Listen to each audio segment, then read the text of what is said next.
Bismillahirrahmanirrahim. Assalamualaikum warahmatullahi wabarakatuh. Alhamdulillah. Wassalatu wassalamu ala rasulillah wa ala alihi wa sahbihi mawala. Sahabatku semua rahmatullah.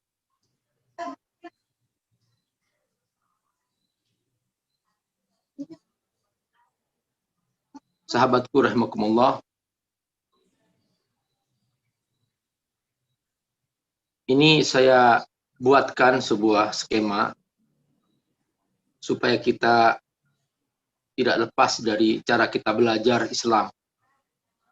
Seperti yang seringkali kita lakukan selama ini, bahwa kita membutuhkan cara pandang yang komprehensif terhadap hidup kita. Dan cara pandang ini akan nampak kalau kita paparkan dalam bentuk skema. Dan skema ini membantu kita untuk mengatur cara berpikir kita. Bahwa dalam ilmu cara berpikir ada namanya mind mapping. Yaitu cara kita mengatur runtutan logika sehingga kita bisa mengerti bagaimana memahami sebuah persoalan. Nah, masih dalam kondisi Muharram, kita ingin mengupas tentang hijrah. Dan ini saya buat barusan skema ini 5 menit sebelum saya menyampaikan materi. Dan belum pernah saya sampaikan di pertemuan manapun. Karena setiap kondisi, setiap komunitas yang kita ajak bicara itu berbeda-beda. Maka akan melahirkan cara pandang juga yang berbeda, juga cara penyampaian berbeda. Nah, setelah saya runtut perjalanan hijrah ini, dari sejak Nabi Ibrahim alaihissalam, saya kaji dalam Al-Quran, juga sampai pada hijrahnya Rasulullah SAW dari kota Mekah, kota Madinah. Maka saya menemukan benang merah dalam skema ini. Jadi kalau kita perhatikan Nabi Ibrahim alaihissalam. Ibrahim alaihissalam berhijrah dari Babilonia, Babel di Irak. Terus masuk ke Haran. Asal-muasalnya karena penduduk Babel tidak mau menerima risalah yang dibawa oleh Nabi Ibrahim AS. Dan Nabi Ibrahim hijrah ke Haran di Syam. Ternyata di Haran juga Nabi Ibrahim AS ditolak. Dan waktu itu kaum Haran, mereka termasuk orang-orang yang menyembah bintang-bintang. Inilah cerita asal-muasal Ibrahim AS. Kalau kita baca Quran, mengapa kok mengajak kaumnya itu melihat bintang, begitu hilang, berarti ini bukan Tuhan. Terus mengajak melihat bulan, ini lebih besar, begitu hilang, berarti ini bukan Tuhan. Kenapa? Karena kita kan menyembah Tuhan karena kita butuh pertolongannya. Kita butuh dia membantu kita. Maka Nabi Ibrahim AS ingin mengajarkan kepada kaumnya bahwa agama ini ya akal. Ad-dinu aklun, kata Rasulullah SAW. Ketika tidak masuk akal, berarti kan bukan agama. Kita kan butuh Tuhan supaya dia membantu kita. Kalau kita butuh dia hilang, berarti kan tidak bisa membantu kita. Nah, itu cerita tentang dialog Nabi Ibrahim AS dengan kaumnya ketika memperkenalkan bahwa kalau ini Tuhan berarti kan dia hilang. Matahari ini lebih besar, ternyata hilang juga di malam hari. Tapi karena kaumnya tidak mau menerima, Nabi Ibrahim hijrah lagi. Jadi ceritanya begitu. Kaum Babel menolak Ibrahim, menghancurkan patung-patungnya, terus dikalungkan kapaknya kepada patung yang paling besar, sampai Ibrahim dibakar.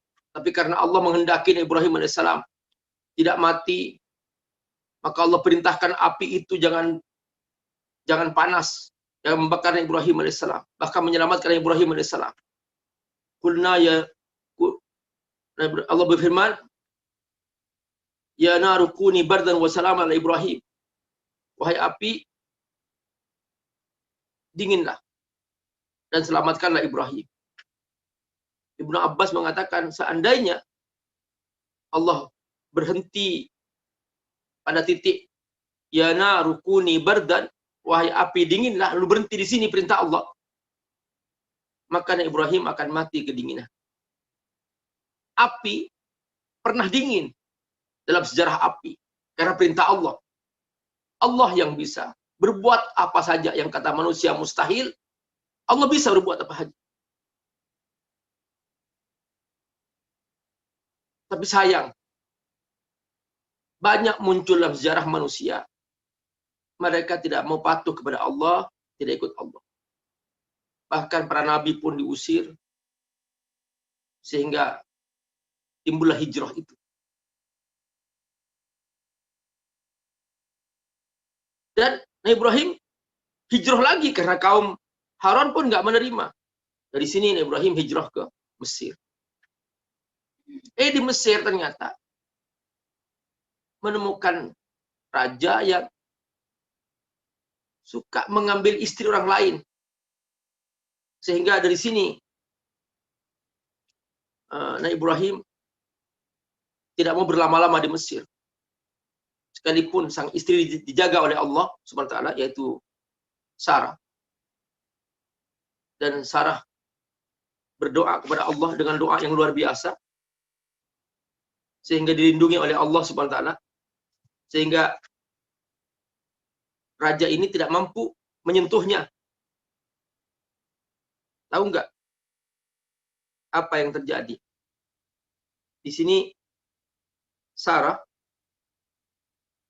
minta kepada Allah Subhanahu wa taala bahwa jangan sampai aku tersentuh oleh orang-orang yang berbuat dosa. Lindungi aku ya Allah. Seperti doanya Ibrahim alaihissalam dalam kondisi dibakar, doanya adalah hasbunallah wa ni'mal wakil. Ini doa paling bagus. Baca selalu, sahabatku semua.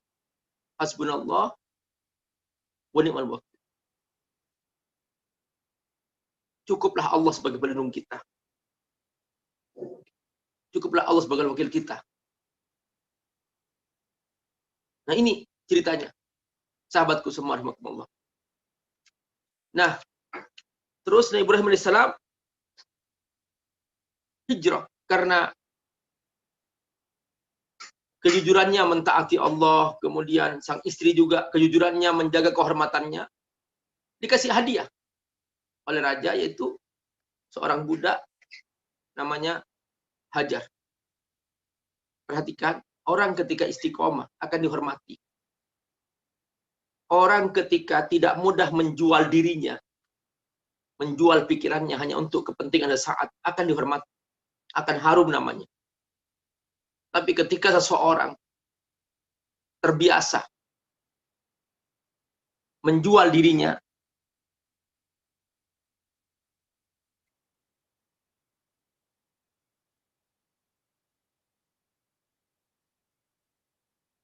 hanya demi kepentingan sesaat, maka dia akan rusak namanya. Jangan biasakan menukar harga diri hanya dengan kepentingan sesaat. Hanya karena tujuan jabatan, tujuan kekayaan, sampai dikorbankan kemuliaan amal, kemuliaan dakwah, hanya demi ingin disebut manusia, bahwa dia paling berjasa, paling hebat,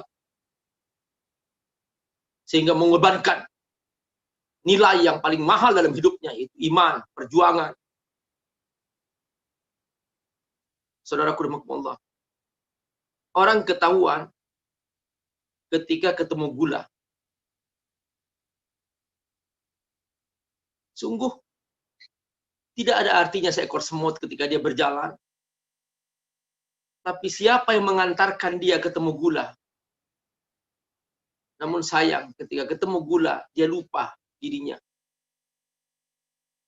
Bahkan menyerang orang yang mengantarkan ke gula itu. Lalu dia mati dalam gula ketiban gula. Banyak semua mati dalam gula. Karena tidak tahu dirinya. Saudaraku rahimakumullah, akhirnya Ibrahim AS hijrah ke Palestina. Di Palestina Ibrahim menemukan rasa aman. Dan Ibrahim melihat ada ghirah, kecemburuan dari Sarah. Karena ternyata Hajar yang dihadiahkan kepada Ibrahim sebagai istrinya. Kemudian melahirkan seorang anak. Sarah cemburu terus. Ya, fitrah wanita. Akhirnya Allah perintahkan agar Hajar diletakkan di lembah yang tidak ada pohon sama sekali dan tidak ada kehidupan. Ini yang disebut dalam Al-Quran dengan istilah biwadin ghairi dhi zara'in inda baitikal muharram. Lembah yang tidak ada kehidupan sama sekali. Itulah Ka'bah, di samping Ka'bah di kota Makkah. Perhatikan cara Allah mengatur sebuah perjalanan hidup. Dari hijrah ada kehidupan, ada risalah yang tersampaikan. Di Palestina ada, di Mekah ada. Maka dari sini sejarah antara Mekah dan Palestina nggak pernah terputus. Sampai-sampai Allah ikat dalam satu ayat, Subhanalladzi asra bi 'abdihi lailan minal masjidil haram ilal masjidil aqsa alladzi barakna haulah. Masjidil Haram, Masjidil Aqsa. Sekitarnya berkah. Semua ada berkah dari mana? Karena wahyu. Karena risalah. Jadi, sebuah tempat jadi berkah karena wahyu. Manusia jadi berkah karena wahyu. Jadi, persoalan hijrah itu normal. Fitrah manusia. Yang paling penting tetap membawa wahyu. Karena yang membuat bermakna itu wahyu. Dan yang membuat sia-sia itu tanpa wahyu. Kehampaan terjadi ketika tanpa wahyu. Kegelisahan terjadi ketika tidak ikut wahyu. Makna sebuah kehidupan menjadi mengakar yang kata Allah, kasyajaratin thayyibah asluha sabitu wa far'uha fis sama' tu'ti ukulaha kullahinin bi'idni rabbiha, seperti pohon yang akarnya menghunjam ke bumi, tumbuh tinggi menjulang ke langit, memberikan rasa aman kepada orang yang berteduh di bawahnya. Bukan hanya rasa aman, sejahtera juga karena dia memberikan buah-buahan. Dan membuat kagum semua manusia di muka bumi karena saking tingginya. Inilah peradaban Islam ketika mencapai puncaknya sampai memancar dari kota Madinah, melintasi Jazirah Arabia, masuk ke Babilonia, masuk ke Afrika, masuk ke Eropa, masuk ke perbatasan Rusia. Ada Uzbekistan, Tajikistan, Uighur yang sekarang sedang dalam kondisi kesulitan. Di situ pernah lahir seorang ulama besar yaitu Imam Bukhari di Bukhara, di Samarkand. Terus masuk ke Afghanistan, itu ada di Sabur, lahir Imam Muslim An-Nisaburi. Para ulama-ulama luar biasa, para ahli tafsir yang sangat dalam ilmunya. Perhatikan. Itu dari mana? Hijrah. Para sahabat banyak yang meninggal dunia di Mesir. Abu Ayyub al-Ansari di Turki, ada yang ke Rusia. Itu sahabat luar biasa. Dan Islam masuk ke Indonesia di awal-awal pada zaman Khilafah Utsmaniyah. Utsman bin Affan sudah masuk ke Indonesia sebetulnya dalam sejarah yang kita baca. Ini sejarah yang asli yang kita baca.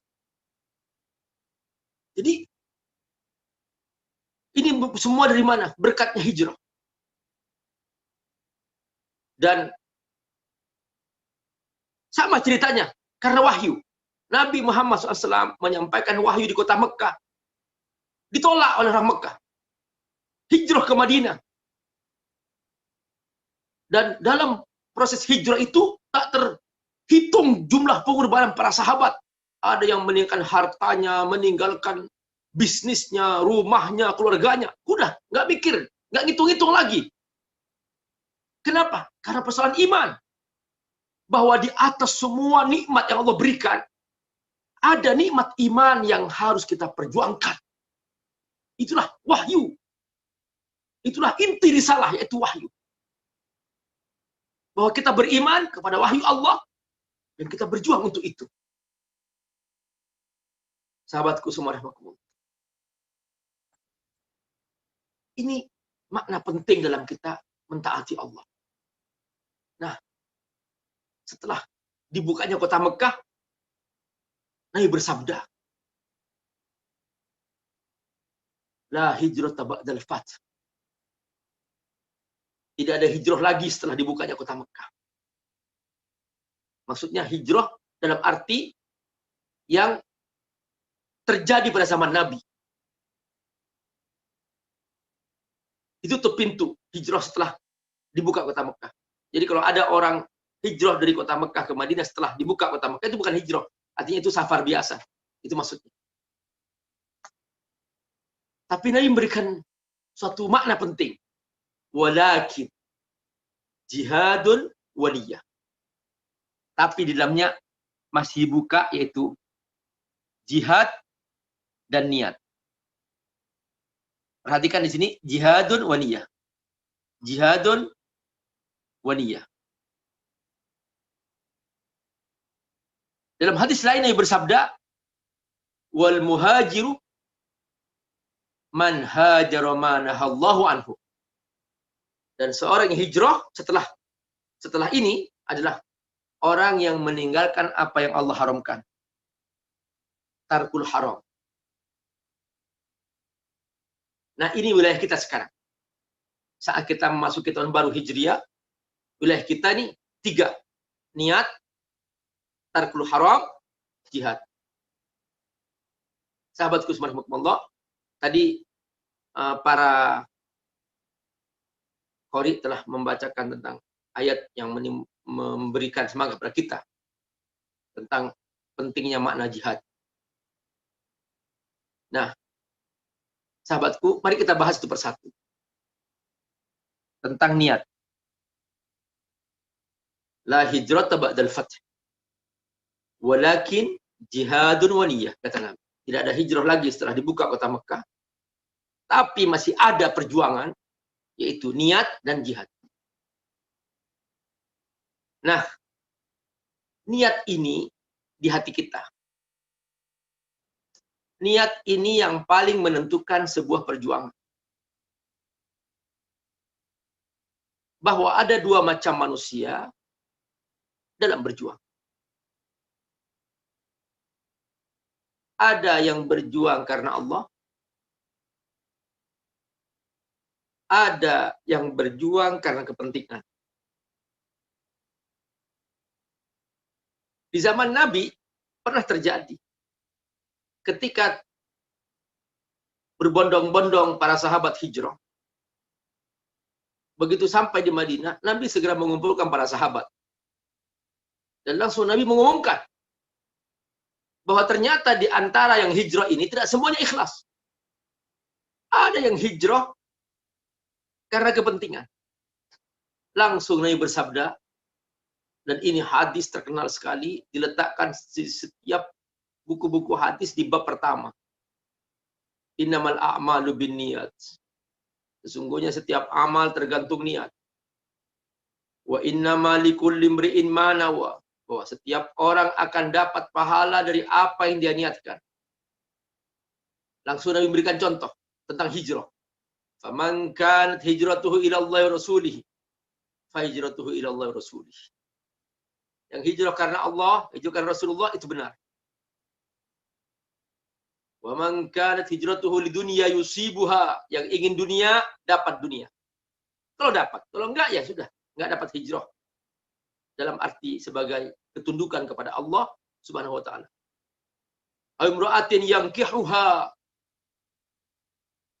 Ternyata ada seorang sahabat yang hijrah karena mengejar pacarnya. Pada waktu zaman jahiliyah saling mencintai di kota Mekah. Ternyata si wanitanya hijrah setelah dia beriman. Namanya Ummu Qais. Langsung terkenal sahabat ini dengan Muhajir Ummu Qais. Hijrah karena Ummu Qais. Imra'atin yankihuha, yang ingin dapat seorang wanita. Dapat. Fahijratuhu ila ma hajara ilaihi. Maka hijrahnya apa yang dia inginkan. Sahabatku semua rahimakumullah. Ini tentang niat. Tentang niat. Makanya ikhlas. Ikhlas itu seperti air yang murni. Ya, ikhlas. Seperti air yang murni. Nggak ada campurannya. Kalau ada campurannya sedikit, dia berubah namanya. Misalnya, ada segelas air. Diisi kopi. Anda minum apa? Kopi. Airnya hilang. Dimasukin teh. Airnya masih ada. Tapi ketika ditanya, Anda minum apa? Minum teh. Airnya hilang. Itu amal. Ketika ada campurannya sedikit, otomatis hilang. Sebesar apapun itu amal. Silahkan orang memujinya, silahkan orang mengagung-agungkannya. Udah, ketika tidak ikhlas, dia akan menjadi sia-sia. Allah nggak butuh kita. Kita yang butuh Allah. Bagi Allah, tidak penting hakikat keberhasilan. Karena yang menentukan keberhasilan itu Allah. Yang paling penting bagi Allah, keikhlasan. Itu yang paling penting. Keikhlasan dalam beramal, keistiqomahan dalam beramal, itulah yang paling penting.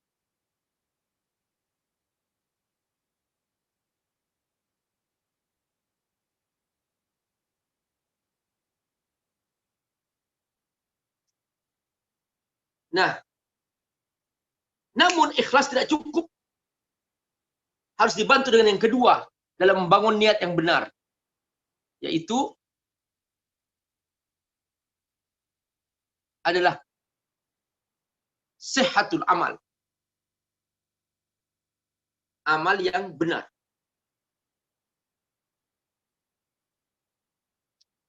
Jadi, bukan sekedar berjuang. Tapi harus juga benar amalnya. Dipastikan bahwa itu tidak keluar dari jalur yang Allah ajarkan. Sehatul amal. Itulah ikhlas. Misalnya, ada seorang ikhlas ingin sholat subuh. Lalu dia berkata, wah kesempatan saya semangat nih, ingin sholat subuh 10 rakaat. Ditolak oleh Allah. Bagi Allah, harus ada hitungan-hitungannya. Kepatuhan itu sesuai dengan aturan. Bukan semua amal asal kerja, enggak, ada aturannya. Kalau zakat ada persenannya. Bukan, Pak Ustadz aku asal ngasih aja, Pak Ustadz. Udah dihitung zakat aja. Enggak bisa. Harus ada hitungannya. 2,5%. Setelah selesai, silahkan mau bersedekah, berinfak, dengan catatan jangan melebihi 1/3 dari kekayaan kita. Jadi ada aturan hidup. Nggak bisa kita kemudian bebas-bebas aja. Enggak. Salat duhur 4 rakaat, salat maghrib 3 rakaat, ada aturannya. Itu namanya sehatul amal. Amal harus benar. Begitu juga dalam kita berdakwah misalnya. Itu ada aturannya. Bagaimana cara kita berdakwah? Bagaimana cara kita menyampaikan ilmu? Nah, makanya dalam membangun niat butuh ilmu. Jangan bosan mencari ilmu. Banyak orang semangat ingin mentaati Allah, ingin kembali kepada Allah, ingin hijrah lebih baik. Alasannya lebih muslim. Jadi ada yang berkata begitu. Tapi karena kemudian tidak diimbangi dengan ilmu yang benar, akhirnya Islam yang sebenarnya besar, peradaban, kehidupan, ini disempitkan hanya sekitar persoalan jenggot, celana cingkrang, hanya sekedar itu Islam. Seakan-akan hanya itu Islam. Lalu dianggap hijrah seperti itu. Bukan begitu. Hijrah itu jangan diartikan hanya sekedar penampilan atau style. Bukan. Hijrah itu ya pemahaman kita harus benar. Kata Allah, udkhulu fis silmi ka'fa. Itulah pentingnya ilmu. Itulah pentingnya pemahaman. Makanya kata Allah, Iqra bismi rabbikal ladzi khalaq. Ini ayat Allah turunkan jauh sebelum Allah SWT memerintahkan tentang iman, tentang ibadah. Iqra dulu. Mengapa Iqra? Supaya hamba Allah berilmu. Karena tidak ada artinya seorang patuh kepada Allah tapi tidak mengerti apa yang dikerjakan itu apa yang dikerjakan. Maksudnya apa? Hanya ikut-ikutan. Ya ada pahalanya jika itu sah secara amal, tapi untuk menjiwai bahwa ini adalah merupakan amal yang wajib dia kerjakan, butuh ilmu. Karenanya setiap perusahaan ya itu selalu menseleksi karyawannya tentang kualifikasi yang dia miliki. Sebelum bekerja di perusahaan, apa ijazahnya dari mana? Misalnya saya jurusan tafsir, ingin daftar di perusahaan. Ternyata yang saya daftar adalah perminyakan misalnya. Wah, kata pemilik perusahaan, maaf Pak, ini gak ada hubungannya. Bapak kan jurusan tafsir nih, tafsir Quran. Masa belajar bekerja di perminyakan? Kayaknya nggak bisa, Pak. Nggak bisa masuk. Nah, perhatikan. Jadi kualifikasi keilmuan itu menjadi aturan dalam dunia. Apalagi dalam akhirat. Maka tidak bisa kita pakai kira-kira, enggak. Belajar ilmu dengan benar. Ini semua dalam rangka apa? Membangun niat. Maka ketika 3 unsur ini, ikhlas, sihatul amal, al-ilm kita miliki, baru akan lahir dari sini al-istiqomah. Al-istiqomah itu akan didapat ketika seseorang berhasil dia mewujudkan dalam dirinya 3 komponen ini, yaitu ikhlas, sihatul amal, dan al-ilm. Nah, makna hijrah berikutnya, Nabi bersabda, wal muhajiru man hajara ma nahallahu anhu. Mungkin kita sudah tidak kebagian hijrah seperti yang Nabi kerjakan dari Mekah ke Madinah, sudah selesai. Kalaupun kita pergi umrah, kita pergi dari Mekah ke Madinah, itu namanya safar biasa, bukan hijrah. Nah, tapi kita kebagian yang ini, yaitu kata Nabi, al-muslimu man salimal muslimuna min lisanihi wa yadihi. Seorang muslim, dia adalah orang yang menjaga lisannya, jangan sampai menyakiti saudaranya. Perhatikan, menjaga lisannya, jangan sampai menyakiti saudaranya. Terus Nabi bersabda, wal muhajiru man hajara ma nahallahu anhu. Dan seorang hijrah adalah orang yang meninggalkan apa yang Allah haramkan. Tarkul haram. Nah, bagaimana cara kita melindungi diri kita dari yang haram?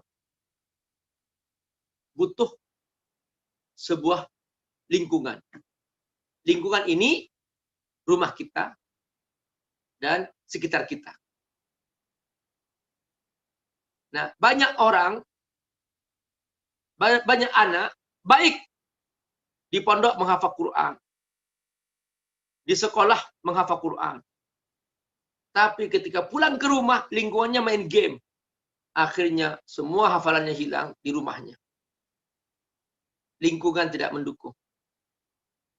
Banyak orang soleh, baik, Masya Allah, luar biasa. Tapi lingkungannya penzina, lingkungannya pemabok. Akhirnya rusak juga. Tidak istiqomah, tidak konsisten. Karenanya, tarkul haram. Tinggalkan apa yang Allah haramkan, ini penting sekali. Termasuk hijrah. Wal muhajiru man hajara ma nahallahu anhu. Ku anfusakum wa ahlikum nara. Jagalah dirimu dan keluargamu, rumahmu dari api neraka. Jangan sampai di rumah menjadi sarang maksiat. Jangan sampai seorang ayah membawa hasil korupsi ke rumah. Jangan sampai istri dan anak makan harta haram. Ini penting dalam berhijrah. Jangan sampai penghasilan seseorang ternyata dari proses riba. Ini lingkungan menentukan.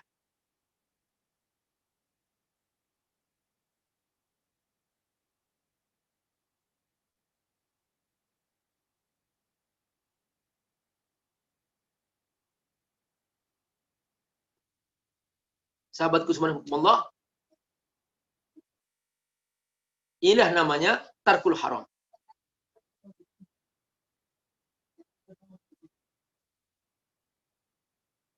Al-bait,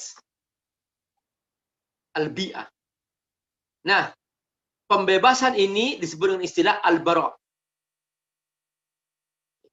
Istilah al-bara.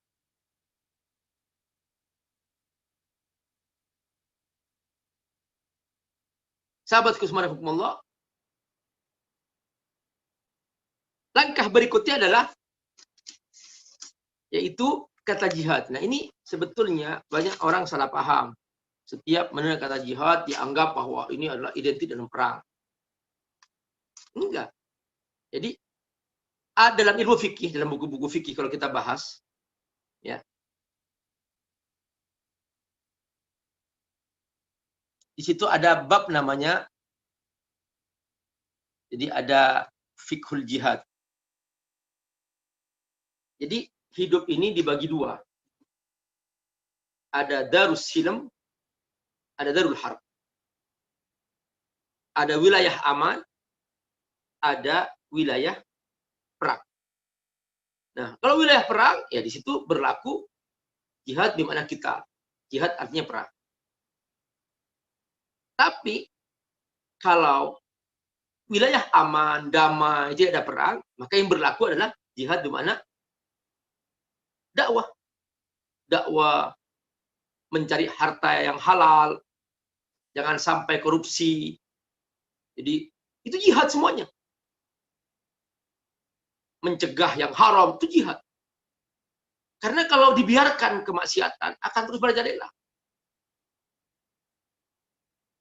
Maka ini termasuk hijrah. Kata Nabi apa? La hijrata ba'dal fath, walakin jihadun waliyah. Perhatikan di sini.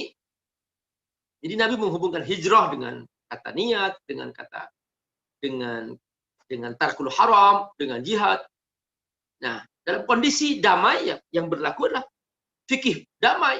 Bahwa kita hidup berdamai. Caranya gimana? Ya kita mencari nafkah yang halal, itu jihad. Jangan sampai kita korupsi, itu jihad. Melawan korupsi itu jihad. Mencegah korupsi itu jihad. Semuanya.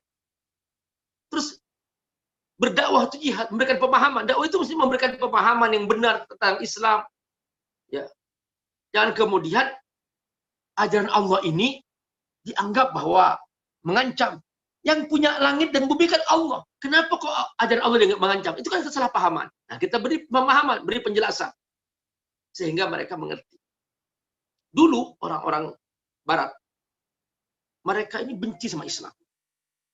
Karena waktu itu ada gerakan namanya Orientalisme. Mereka belajar Islam ke timur, terus kemudian mereka menerjemahkan Quran dengan cara mereka, sehingga begitu sampai di Barat, Quran itu terjemahannya menakutkan. Jadi seakan-akan ini mengancam. Jadi memang sengaja gerakan Orientalisme itu dipasang hanya untuk menanamkan gerakan Islamofobia kepada mereka.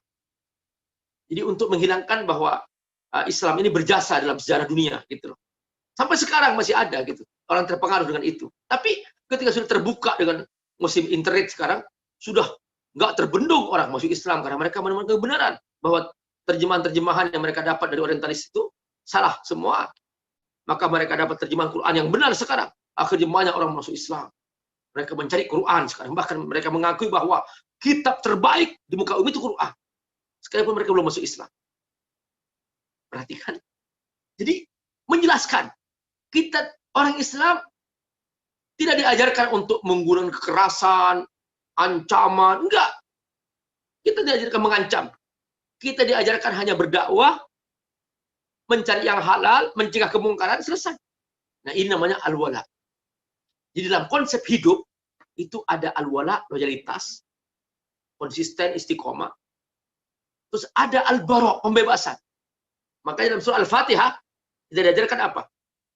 Ihdinas siratal mustaqim, istiqomah. Istiqomah. Caranya gimana? Siratal ladzina an'amta 'alaihim, al-wala. Ghairil maghdubi 'alaihim waladdallin, al-bara. Perhatikan. Jadi dalam hidup tuh ada konsep begitu. Ihdinas siratal mustaqim, istiqomah. Caranya gimana? Al-wala. Siratal ladzina an'amta 'alaihim, yaitu konsisten, istiqomah di atas jalan para nabi, para sahabat, para tabi'in, para tabi'in. Nah, terus sama harus ada al-bara. Nggak bisa kita hanya bil ma'ruf saja, nggak bisa. Harus ada al-bara, pembebasan. Ghairil maghdubi 'alaihim waladdallin. Bukan jalan orang yang kau murkai ya Allah, dan bukan jalan orang yang sesat. Jadi harus ada pembebasan. La ilaha illallah. Jadi pembebasan. Kita aja kalau memasang aspal di jalan raya, pertama kali disemprot, pus. Dibebaskan. Karena aspal tidak nempel kalau dia tidak bersih dulu. Nah sama, kita bersihkan dulu segala macam penyakit, segala macam kesalahpahaman, segala macam ya misconception, al-bara, baru masuk al-wala. Nah sekarang ini yang terjadi adalah banyak yang miskonsepsi tentang Islam, sehingga terjadi diskursus tentang masalah khilafah, bahkan menjelek-jelekkan khilafah dan sebagainya, sampai ke itu karena miskonsepsi, ada kesalahpahaman. Nah kemudian setelah itu baru akan ditanamkan pemahaman yang benar. Nah inilah hakikat Islam yang Allah dan Rasul-Nya ajarkan kepada kita. Nah, kita hijrah dari miskonsepsi tentang Islam kepada Islam sebenarnya. Begitulah hal penting yang teman-teman perlu saya sampaikan. Semoga Allah berkahi. Jazakumullah khairan. Assalamualaikum warahmatullahi wabarakatuh. Ya, di sini saya pasang kartu nama saya. Di situ ada barcode. Silahkan teman-teman, saya lagi bangun masjid. Bantu di-share, silahkan. Semoga Allah berkahi. Terima kasih semua di pesantren Fathul Tafsir. Sekali-kali teman-teman nih berkumpullah di pesantren yang saya bina di puncak sana di Bogor. Semoga Allah mudahkan insyaallah. Allah barik fikum. Fadhal Ustaz. Silakan untuk sharingnya. Ustadz minta agar lebih hidup. Ya, saya duluan dapat pendapat para, ya silakan. Sebut dari LTK mana ya? Saya Siska Ustadz. Oh iya, Ibu Siska. Afwan Ustadz, untuk sekedar penguatan ke kami, bahwa kami memang merasa kewajiban itu lebih banyak daripada waktu yang ada. Sehingga ketika harus memilah dan memilih mana yang lebih dahulu kami utamakan, apalagi memang kami termasuk banyaknya adalah kaum wanita yang memang kewajibannya itu sebetulnya ada yang pokok-pokok dan lebih pokoknya lagi. Nah itu bagaimana Ustaz? Sedangkan semangat untuk berdakwah itu ada gitu. Hanya tetap yang utamanya supaya bisa semua terpegang, bagaimana Ustaz? Puan. Ya, al-wajibatu aktsaru minal awqat, seperti itu ya. Bagaimana bisa terlaksana semua yang diagendakan seperti itu Ustaz? Bagaimana Ustaz? Ya, kalau berupa pertanyaan, kumpulin aja pertanyaannya, nanti saya jawab. Pertama, ya, dapatkah kita mengukur atau mengetahui keikhlasan diri saat beramal? Ya. Bagaimana caranya kita menjaga keikhlasan dalam berdakwah, Ustaz? Ya, saya kumpulkan pertanyaannya. Ya. Kemudian bagaimana caranya kita menjaga, oh maaf nih, ada berubah. Afwan Ustaz, sebenarnya inti dari hijrah itu adalah perubahan menuju yang lebih baik. Tetapi hijrah dalam kondisi sekarang ini apa yang diutamakan, Ustaz? Itu pertanyaan berikutnya. Baik, ada lagi? Ya, sementara baru itu Ustaz. Baru itu Ustaz. Baru itu dulu. Nggak ada kesan, nggak ada sharing dari teman-teman. Sharing dari para ustazah yang Saya memang nunggu, kesibukannya. Iya. Karena saya sering kali dapat inspirasi dari sharing. Jadi dari sharing itu saya dapat inspirasi, bukan Iya, dari Ustaz. pertanyaan. Iya. Jadi saya mencari inspirasi nih dari teman-teman. Silahkan.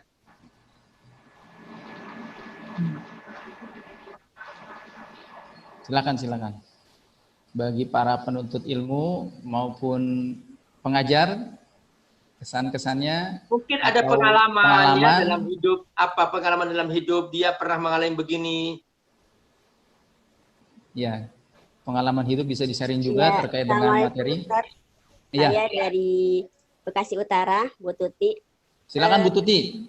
Ya, ini Ustaz, hari ini yang tema tersebar adalah lelah lilah gitu ya.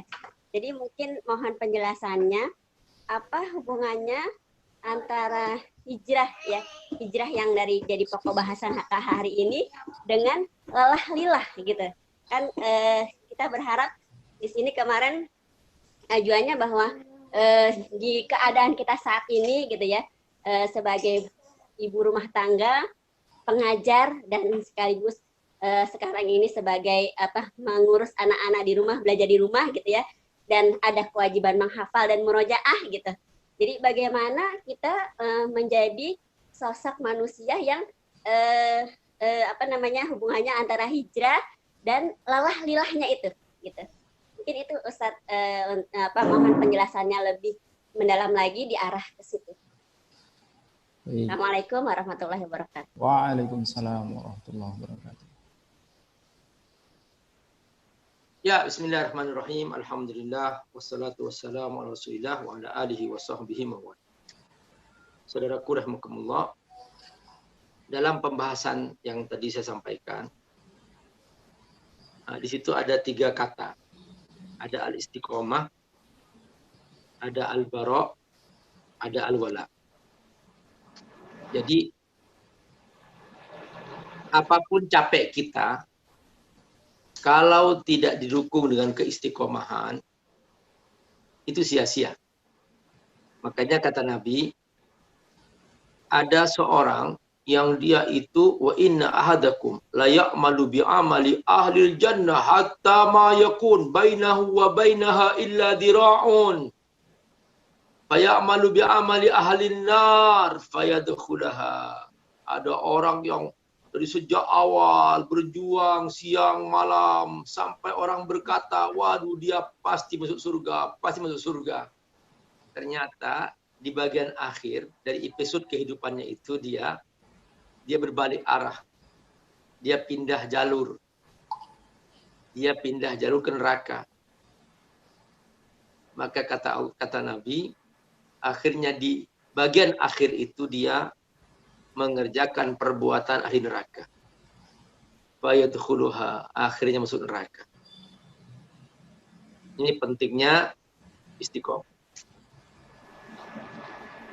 Atau kebalikannya, wa inna ahadakum la ya'malu bi amali ahli nar. Ada orang yang memang dia nggak ketemu jalan. Hidup malang melintang dalam maksiat, dosa, nggak pernah berhenti. Di episode terakhir kehidupan gitu, dia bertobat gitu. Merasa menyesal, hijrah dia. Dan akhirnya istiqomah di akhir hidup itu. Hijrah, beneran hijrah. Dan konsisten, istiqomah. Faidkhuluha. Akhirnya dia masuk surga. Dan Nabi mencontohkan rajulun qatala tis'aina nafar, orang yang membunuh 99 orang. Di ujung hidupnya dia mau meninggal, dia mencari guru, ingin tobat. Tapi kata Nabi, sayangnya dia tahap pertama ketemu dengan orang yang tidak punya ilmu. Nah ini saya singgung tentang masalah ilmu tadi, bahwa untuk menjaga konsistensi dalam niat itu, yaitu ilmu yang membantu. Jadi misalnya gini, ada orang sholat tahajud rajin, ditanya, kenapa Pak rajin sholat tahajud? Tuh si ibu fulana, dia sehat dengan sholat tahajud. Maka aku sholat tahajud karena ingin sehat seperti dia. Nah, tahajudnya itu benar sholat. Tapi karena tanpa ilmu, dia menjalani agama itu bukan karena Allah dan Rasulnya, tapi karena ikut ibu itu gitu. Jadi dianggap tahajud itu terapi biasa, bukan sebagai ibadah kepada Allah, karena dia tidak membaca keutamaan sholat tahajud, dia tidak menganggap bahwa sholat itu sebagai perintah Allah dan Rasulnya, dan dia nggak ada sama sekali, hanya aku melihat ibu itu kaya loh, karena sholat tahajud, aku ikut sholat tahajud aja lah gitu. Nah itu kenapa? Karena tanpa ilmu. Dan yang begini ini banyak sekali. Jadi karena kepentingan, karena manfaat dicapai oleh seseorang. Agama ini bukan agama pengalaman. Agama ini agama aturan. Wahyu dari Allah, bukan pengalaman. Terserah orang mengalami miskin, sulit, menderita, kita istiqomah. Karena kita bukan kepentingan. Nah, ketika tercapai apa yang diinginkan, dia nggak sholat tahajud lagi misalnya. Nah ini yang perlu diperbaiki sekarang ini. Banyak sekali orang itu menjalankan ajaran agamanya karena kepentingan-kepentingan. Begitu sudah tercapai apa yang dia inginkan, sudah dia malah membalik, menyerang agamanya, menyerang imannya sendiri. Nah, itu makna hijrah yang kita tanamkan. Terus di saat yang sama juga, seorang tidak akan pernah mampu berlah-lelah. Tidak akan pernah mampu berlah-lelah. Karena Allah, lillah. Kalau dia tidak melakukan dalam hidupnya, al-wala wal-bara. Maka bercampur di situ hidupnya, halal haram campur, maksiat dosa campur. Hari ini jam sekian ke masjid, malamnya ke diskotik, maksiat. Hari ini dia sholat, di kantor korupsi. Hari ini dia pergi umroh, pulangnya langsung menipu, berbohong. Jadi campur aduk. Kenapa? Karena tidak ada al-wala al-bara. Maka semua lelahnya itu sama dengan nol. Kenapa? Karena tidak melakukan apa yang tadi kita jelaskan, itu tentang masalah konsekuensi hijrah. Bahwa hijrah itu harus ada konsekuensinya, itu istiqomah, ada al-wala, ada al-bara. Itu yang pertama. Yang kedua, ya, jadi tadi pertanyaannya adalah apa hubungan antara lelah lillah dengan pembahasan tentang hijrah ini. Ya, hijrahnya kenapa? Karena berhubungan dengan tahun baru Hijriah. Gitu. Jadi itu. Dan itu yang ingin saya jelaskan. Kemudian bagaimana cara mengatur waktu, Pak Ustadz? Karena al-wajibat aktsar minal awqat. Cara mengatur waktu. Ada kaidah dari para ulama, khairul ibadah ibadatul waqti. Paling baiknya ibadah pada waktunya. Ya, waktunya tidur. Waktunya tahajud, kita bangun sholat tahajud. Waktunya sholat subuh. Waktunya berzikir pagi, zikir pagi. Waktunya bekerja cari nafkah, bekerja. Waktunya sholat duhur. Waktu berdakwah. Waktu asar, sholat asar. Waktu sore, baca zikir sore. Waktu maghrib, sholat maghrib. Waktu ngaji. Ya itu. Itu aja. Jangan memaksakan diri di luar kemampuan. Jika tidak mampu, distribusi. Ajak orang, ini lakukan kamu, tugas kamu, itu dakwakan distribusi. Nabi juga membagi. Semua tidak Nabi kerjakan sendiri, enggak. Ada yang dikerjakan Abu Bakar Siddiq, ada yang dikerjakan Umar bin Khattab, ada yang dikerjakan Utsman bin Affan. Semua ada pembagian tugasnya. Nah, Supaya dalam hidup itu tidak semua dikerjakan seseorang. Dan makanya dikatakan dalam kaidah al-haqqu bila nizam yaglibuhul batil binizam. Kebenaran tanpa sebuah distribusi, sebuah organisasi yang benar, maka dikalahkan oleh kebatilan yang terorganisir. Jadi itu salah satu cara mengatur waktu. Jadi tidak cukup seorang hanya ikhlas saja, tapi tidak mampu mengorganisir. Akhirnya manfaatnya tidak besar. Harus ada pengorganisasian, harus ada nizam. Pembagian tugas harus ada.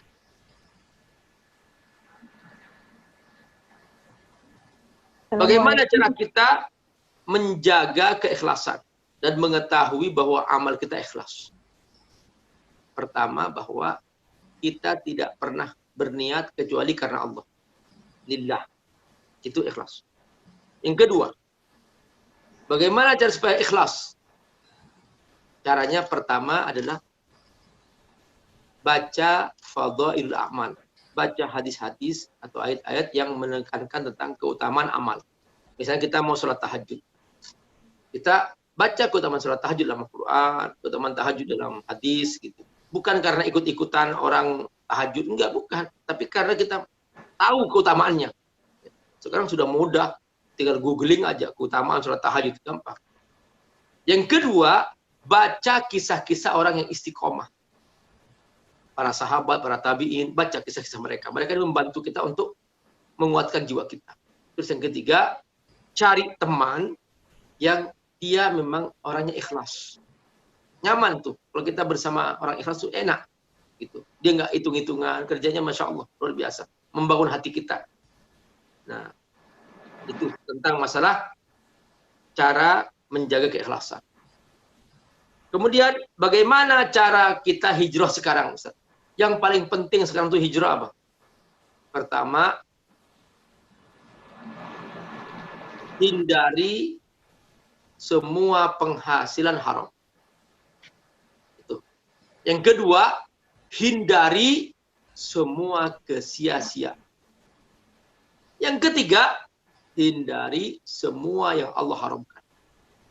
Jadi itu penghasilan haram. Sekarang banyak sekali orang main tipu-tipu melalui online atau barang-barang yang haram. Yang kedua, banyak orang habis waktu dalam sia-sia karena HP. Semuanya karena HP. Dan kita zaman milenial, sekarang zaman HP. Terus yang ketiga, hindari melihat yang Allah haramkan, menonton yang Allah haramkan, semua itu. Maka inilah hijrah yang dipentingkan dalam saat ini. Ini lakukan kepada anak kita, keluarga kita, mulai dari diri kita. Jangan sampai kita ternyata mencontoh kesia-siaan. Kemana-mana hanya habis waktu dengan HP. Nggak habis-habisnya. Kapan mau beramal, kapan baca Quran, nggak ada. Nah, itu salah satu hijrah milenial yang harus dilakukan. Ya. Baik, lanjut ya Ustaz. Ada beberapa pertanyaan lagi dari Ibu Tati. Bagaimana menyiasati lingkungan yang tidak mendukung dalam berhijrah? Kemudian pertanyaan berikut dari Aqilah Khairunisa. Apa yang harus saya jelaskan ketika anak saya bertanya tentang Dajjal dan harus seperti apa ketika Dajjal muncul? Maksudnya hijrahnya kemana gitu kalau ada Dajjal muncul? Kemudian yang berikutnya, apakah saya berdosa memindahkan ponakan yang sudah sekolah ya, sekolah pesantren tahfidz ke sekolah umum modern dengan alasan ponakannya sudah bilang nggak kuat menghafal. Kadang-kadang kita semangat di awal Ustadz dan harus selalu memperbarui niat agar bisa terus istiqomah. Istiqomah usaha yang terus berkesinambungan untuk menjaga grafik yang naik turun. Bagaimana Ustaz? Kemudian yang berikutnya, bagaimana mengkompromikan azam dengan kondisi fisik yang terbatas atau kurang mendukung. Ya.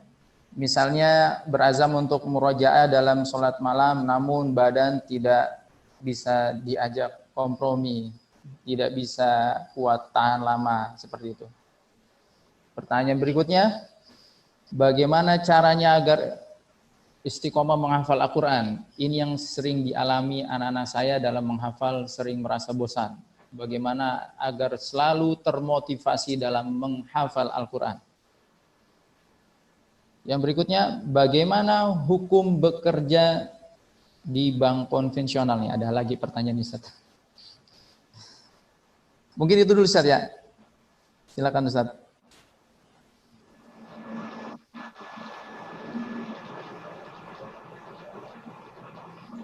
Ya.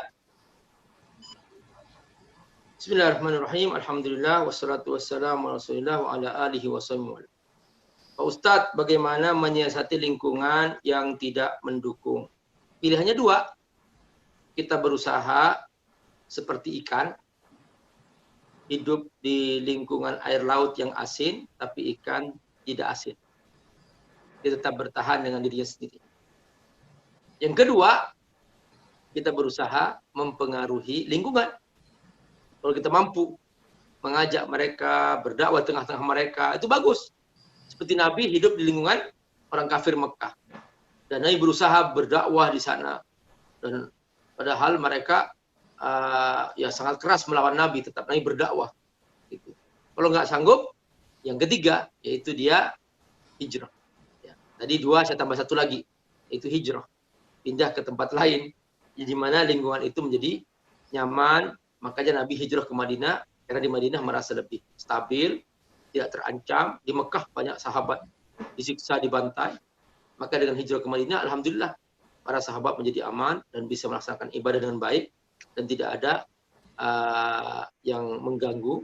Maka dari situ kemudian Islam menjadi besar dan berkembang terus sampai sekarang.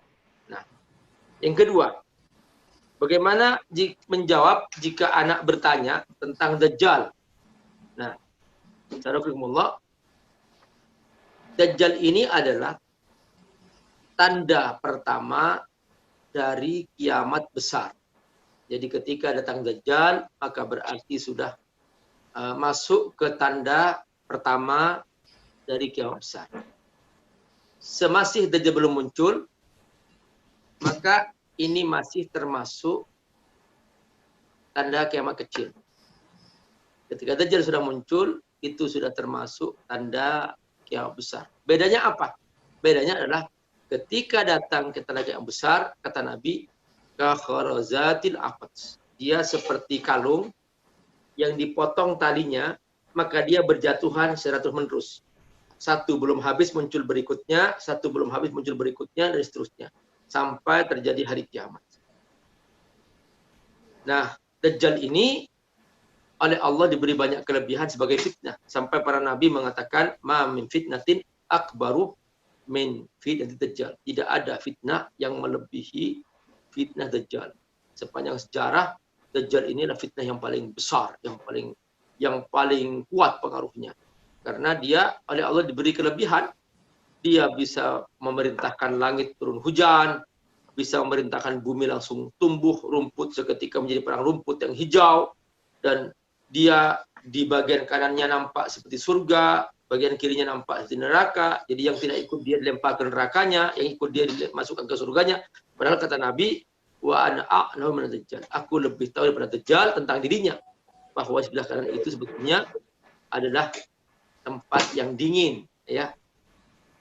Artinya bahwa nerakanya itu adalah nerakanya itu tempat yang dingin, bukan panas. Dilempar ke nerakanya nggak apa-apa, karena nerakanya nggak panas, kata Nabi. Dajjal nggak tahu bahwa nerakanya itu nggak panas. Nah, itu salah satu yang digambarkan oleh Rasulullah SAW tentang Dajjal. Dan ma min buqatin fil ard illa wadassa alaihi Dajjal. Tidak ada jengkal bumi kecuali didatangi oleh Dajjal. Nah, kita kalau mendengar ada Dajjal, jangan coba-coba menemuinya. Berusaha menghindar, itu caranya. Kenapa? Karena dia kuat pengaruhnya. Siapapun yang mendekat, kemungkinan dia akan terpengaruh dan akan ikut Dajjal. Saking kuat pengaruhnya. Jadi makanya kata Nabi, kalau kau mendengar ada Dajjal, jangan mendekat. Jangan menampakkan diri, menjauh dan menghindar. Semampu yang kita bisa lakukan. Kemudian, Pak Ustadz, saya memindahkan anak saya dari pesantren ke sekolah umum. Apakah dosa saya? Baik pesantren maupun sekolah umum itu hanya ikhtiar kita sebagai manusia. Nah, ada orang di pesantren jadi rusak. Ada orang di sekolah umum malah jadi baik. Gitu. Nah, kita nggak tahu. Jadi banyak sekali ya justru masuk pesantren dia nggak pas, akhirnya rusak di pesantren. Ada yang sekolah umum malah soleh karena di sana dapat teman yang soleh dan dia bergaul dengan orang soleh jadi baik gitu. Jadi itu hanya ikhtiar saja. Sepanjang kita tidak ada niat untuk meremehkannya, tetap kita memantau, kita mendidik, kita memperhatikan, jangan sampai anak kita tersiksa karena masing-masing punya kecenderungan. Ya, anak itu punya kecenderungan, makanya kita mengikuti alur kecenderungan anak, bukan kita memaksa anak seperti kita, bukan kita memaksa anak mengikuti kemauan kita, karena masing-masing punya kondisi. Jadi kalau dia sukanya pesantren, alhamdulillah, memang cocok pesantren. Gitu.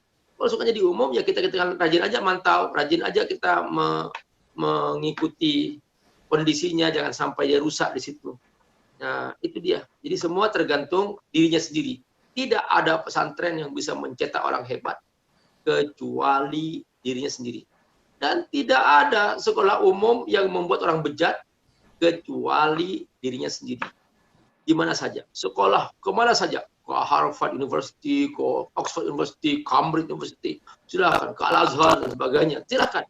Nah, tapi semua yang menentukan seorang menjadi baik dan buruk dirinya sendiri. Yang menentukan dia jadi hebat atau tidak dirinya sendiri, bukan lembaganya. Lembaga itu hanya sarana saja yang bisa membantu, bukan mencetak orang. Yang mencetak pribadinya adalah dia sendiri. Maunya jadi apa? Kita harus berusaha memfasilitasi kemampuan itu dengan kemampuan kita yang bisa kita lakukan. Pak Ustadz, ini kemauan besar Pak Ustadz. Azam itu sangat besar. Tapi sayang Pak Ustadz, fisik terbatas. Allah berfirman, fattaqullaha mastata'tum. Bertakwalah kepada Allah semaksimal kemampuan. Jika memang maksimalnya ada di situ, ya sudah. Mudah-mudahan dari maksimal itu kita bisa masuk surga. Nah, Allah tidak minta di luar kemampuan. La yukallifullahu nafsan illa wus'aha. Yang Allah minta hanyalah kita bekerja pada level kemampuan kita. Apa yang kita tidak mampu, Allah maafkan. Makanya, jangan memaksakan diri. Ini pentingnya ilmu. Ini pentingnya ilmu. Bahwa di luar kemampuan, kita tidak diminta. Kita hanya diminta sebatas kemampuan kita. Jadi jangan kemudian memaksakan diri. Sampai ke tingkat, misalnya ya, ada salah seorang sahabat tuh, sebagian sahabat dulu, pernah ingin melakukan ibadah di luar kemampuannya. Misalnya, ana asum wala aftu. Aku ingin berpuasa dan nggak pakai buka puasa. Ana aku mulai wala arqud. Aku akan sholat malam tanpa tidur sama sekali. Ana la azwajun nisa. Aku tidak akan menikah. Karena menikah banyak mengganggu ibadahku. Nabi mendengar ini, dipanggil 3 sahabat, muka Nabi mirah. Langsung dia bersabda, ana akhsyakum lillah wa atqakum lahu. Aku contoh terbaik dari hamba Allah. Aku paling takut kepada Allah. Dan aku paling bertakwa kepada Allah. Aku juga tidur, aku juga bangun salat malam. Aku juga berpuasa, aku juga berbuka puasa. Aku juga menikah. Nah, perhatikan kenapa kamu menyiksa diri. Jadi kita harus melakukan kemampuan ibadah itu sesuai level kemampuan kita. Pak Ustadz, gimana cara istiqomah menghafal Quran? Pertama, baca selalu keutamaan menghafal Quran. Yang kedua, ikuti orang-orang yang selalu menghafal Quran. Bagaimana cara mereka menghafal Quran, mereka istiqomah menghafal Quran, ikuti kisah-kisah mereka. Jadi baca kisah-kisah mereka, mungkin diikuti di Hafiz Indonesia, mungkin diikuti di banyak sekali kisah-kisah orang penghafal Quran, bagaimana mereka bersungguh-sungguh menghafal Quran. Terus yang ketiga adalah cari teman yang baik, yang bisa menemani dia istiqomah menghafal Quran. Cari guru yang konsisten, sehingga terus mendampinginya, sampai dia hafal Quran. Pak Ustadz, bagaimana hukum bekerja di bank konvensional? Yang membuat haram itu adalah riba. Wa halallahu al-bai'a wa harrama riba. Allah mengharamkan, Allah menghalalkan jual beli, dan Allah mengharamkan riba. Allah menghalalkan jual beli, Allah mengharamkan riba. Nah, kalau ternyata di bank itu adalah menggunakan sistem riba, ya sudah, kita cari pekerjaan lain aja. Gitu. Kenapa? Karena Nabi bersabda bahwa Allah telah melaknat orang yang melakukan riba, ya, yang katibuhu, yang tukang tulisnya, wa amilu, yang tukang kerja, yang orang yang menaruh uang di situ semuanya. Ya, mungkin kita nggak bisa menghindar sekali-sekali, mungkin karena sebagai fasilitas misalnya, ya mau apain lagi kalau memang nggak bisa menghindar. Untuk sebagai fasilitas misalnya mengirim uang dan sebagainya, itu silahkan. Itu di luar kemampuan kita. Jadi yang bisa kita mampu ya lakukan semampu kita untuk menghindar. Semoga Allah berkah. Allah barik fikum. Assalamualaikum warahmatullahi wabarakatuh. Salam. Yang berikutnya untuk testimoni nih, Ustaz. Jadi ada peserta yang merasa mulai begitu pahamnya tentang istiqomah dari penjelasan Ustadz barusan. Alhamdulillah ya. Kemudian ada yang testimoni juga, bacaan hasbunallah wa ni'mal wakil dibaca sebulan yang lalu ternyata membawa ketenangan luar biasa, dekat dan cinta pada Allah. Alhamdulillah. Yang berikutnya, bagaimana, pertanyaan nih Ustaz, bagaimana menurut Ustaz jika terkadang saya merasa gak pantas menghafal Al-Quran, padahal saya ingin menjadi Al-Quran pedoman hidup saya, karena sampai hari ini pun saya masih bergelimang dosa.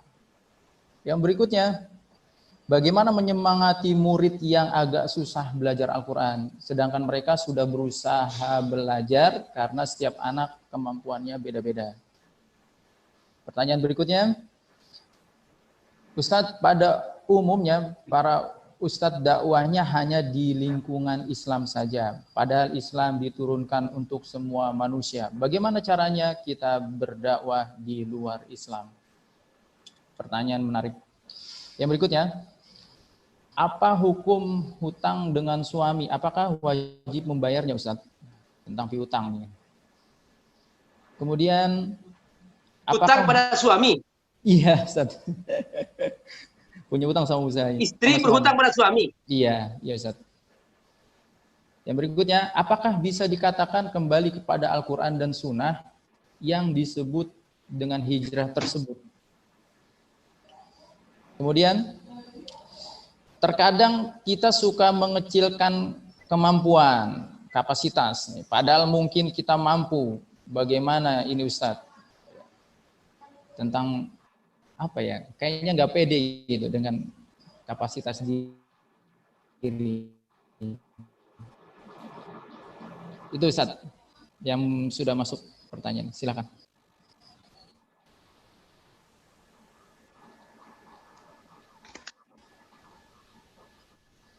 Bismillahirrahmanirrahim. Alhamdulillah wassalatu wassalamu Rasulillah wa ala alihi wa sallam. Pak Ustadz merasa nggak pantas menghafal Quran karena banyak dosa. Justru dengan menghafal Quran dosanya dihapus oleh Allah. Karena setiap saat dia ngulang-ngulang ayat. Jadi sebetulnya tidak ada orang gagal dalam menghafal Quran. Yang gagal itu adalah orang yang tidak mau menghafal Quran. Jadi sekalipun kita tidak hafal 30 juz, minimal lidah kita sudah dijaga dari ngomong yang sia-sia, mengulang ayat-ayat ini menjadi baik. Karena kita mengulang-ulang ayat yang kita baca, maka menjadi berkah hidupnya. Sekalipun tidak hafal 30 juz. Dan tidak harus dia menghafal 30 juz kalau tidak mampu. Ya kalau mampu silahkan, kalau tidak mampu ya semaksimal apa yang dia mampu. Justru dengan menghafal Quran jadi berkah hidupnya, diampuni dosanya, tidak ada yang sia-sia karena setiap waktu dia mengulang-ulang Quran. Nah, keberkahan itu ketika semua waktu itu penuh dengan kebaikan-kebaikan, apalagi dengan mengulang-ulang bacaan Al-Quran. Jadi teruskan, jangan merasa tidak pantas. Jadi teruskan menghafal Quran semampu kita. Jadikan itu zikir kita. Pak Ustadz, aku sulit menghafal Quran. Justru kalau ada ayat yang kita sulit untuk dihafal, justru ayat itu sedang mencintai kita. Dia pengen berlama-lama dengan kita. Dia pengen menasihati kita. Buka terjemahan ayat itu. Coba, Masya Allah. kita akan merasakan dinasihatin. Jadi begitu. Kalau ada ayat sulit dihafal, itu dia ayat ini lagi senang sama kita. Terus ulangi aja terus. Nikmati. Karena dia sedang memanja kita, mengajak kita manja-manja, dia ingin dimanja terus dengan kita. Alhamdulillah nikmati terus. Dengan itu kita akan menjadi indah bersama Al-Quran. Pak Ustadz, ini sudah saya bahas ya, susah menghafal Quran tadi itu, ya sudah, jangan merasa susah menghafal Quran. Nikmati sebagai ibadah, diulang-ulang. Dan cara menghafalnya seperti makan nasi. Jadi satu suap diminum. Saya sudah buat metode namanya metode menghafal Quran seperti makan nasi. Jadi sesuap dikunyah telan, sesuap dikunyah telan. Kalau ayatnya panjang dipotong-potong, sepotong dihafalkan, sepotong dihafalkan sampai kuat. Satu potong itu diulang bisa 20 kali, 40 kali terserah. Pokoknya ulang-ulang aja. Misalnya lam yakunil ladzina kafaru, lam yakunil ladzina kafaru. Lam yakunil ladzina kafaru, lam yakunil ladzina kafaru, lam yakunil ladzina kafaru. Diulang terus sampai min ahlil kitab wal musyrikin, min ahlil kitab wal musyrikin, min ahlil kitab wal musyrikin, min ahlil kitab wal musyrikin. Sampai 100 kali. Silakan. Ini nanti gabung, otomatis akan hafal otomatis. Nikmati aja, nikmati. Jangan memaksakan diri di luar kemampuan. Nikmati aja. Apalagi kita sudah tua, ya sudah masa tua ngapain? Ulang-ulang aja ayat Quran. Semua itu zikir. Semua ayat Quran, potongan-potongannya, semuanya zikir kepada Allah SWT. Tidak ada orang gagal menghafal Quran. Semuanya dia sukses menghafal Quran. Sekalipun tidak mencapai 30 juz. Bukan yang 30 juz yang sukses. Yang menghafal Quran yang sukses. Begitu masuk menghafal Quran, dia sudah sukses sudah. Gitu. Sekalipun tidak sampai 30 juz. Jadi jangan merasa tidak sukses. Justru yang tidak menghafal itu gagal. Ya. Itu. Pak Ustadz, kita ini berdakwah di kalangan orang Islam saja. Kenapa kok di kalangan orang kafir yang tidak beriman kita tidak berdakwah gitu? Sudah dilakukan. Jadi ada orang-orang yang diutus oleh sebagian lembaga dakwah sampai ke pelosok-pelosok, ke kampung-kampung. Kita kan mayoritas. Kita mayoritas. Mayoritas itu ya kita menjaga iman kita. Menjaga iman kita jangan sampai lemah. Ini aja yang sesama muslim aja sudah berbeda persepsi, saling menyerang, bahkan saling menjatuhkan. Agamanya Bapak apa? Islam. Loh, Bapak menyerang ulama sih kenapa? Kok ulama disakiti, ulama ini sesama muslim aja sudah tidak harmonis. Nah, ini belum selesai. Gimana kita memindah kepada tempat lain yang golongan sendiri aja kita belum selesai. Makanya kita perbaiki dulu yang ada ini. Boleh kita kalau mampu, dan kita juga sering, misalnya saya sering diundang ke Amerika, sering diundang ke New Zealand, sering diundang ke Inggris. Saya ke sana berdakwah di tengah-tengah mereka biasa aja. Mereka mendengarkan apa yang saya sampaikan juga biasa aja. It's okay, nggak ada masalah. Itu ada waktunya, ada kesempatan yang lain lagi dan sebagainya. Kita yang semampu kita, kalau kita mampu menjaga keluarga, ku anfusakum wa ahlikum nara. Kita mampu menjaga lingkungan masyarakat kita, jaga lingkungan kita. Di mana kita mampu, adakan dakwah di tengah lingkungan kita supaya mereka istiqomah, konsisten, semakin yang tidak hafal jadi hafal, yang tadinya nggak pernah kenal Quran jadi kenal dan sebagainya. Banyak orang Islam yang masih belum kenal Islamnya juga banyak dan sebagainya. Contohnya kita sendiri. Kita sendiri sekarang mengapa mesti ngaji? Nah, padahal kita sudah konsisten, sudah istiqomah, masih ngaji. Kenapa? Ya karena kita ingin menjaga iman.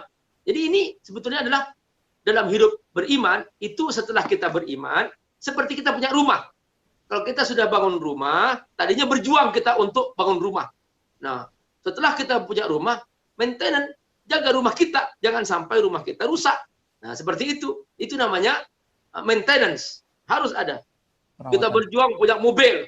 Ya, benar. Setelah kita punya mobil, maintenance, jaga jangan sampai mobil kita rusak. Seperti itu kita dalam memaknai dakwah di tengah orang Islam.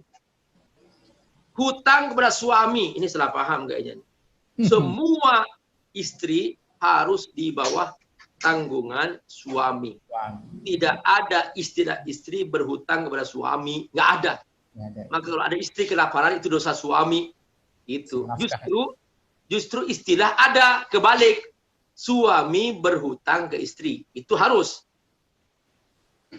Jangan menggunakan harta istri seenak nafsunya. Nggak boleh. Kalau harta istri dipakai untuk keluarga, itu hutang suami kepada istri. Wajib dibayar. Itu. Kecuali istrinya berniat bersedekah. Nah, ini nggak ada istilah istri berhutang pada suami, itu nggak ada. Justru ini adalah merupakan kesalahpahaman. Justru adalah suami wajib menanggung istri jangan sampai berhutang. Nah, tanggungan istri itu di bawah suami. Kalau istri punya kekayaan, dia harta dia. Nggak boleh suami mencampurin. Kalau dia mau butuh, dia pinjem, dia berhutang. Itu namanya hutang suami kepada istri itu ada. Tapi kalau istri punya kepada suami itu nggak ada. Nggak ada istilah begitu. Itu pasti kesalahpahaman tentang suami tanggung jawab seorang terhadap keluarganya atau istrinya.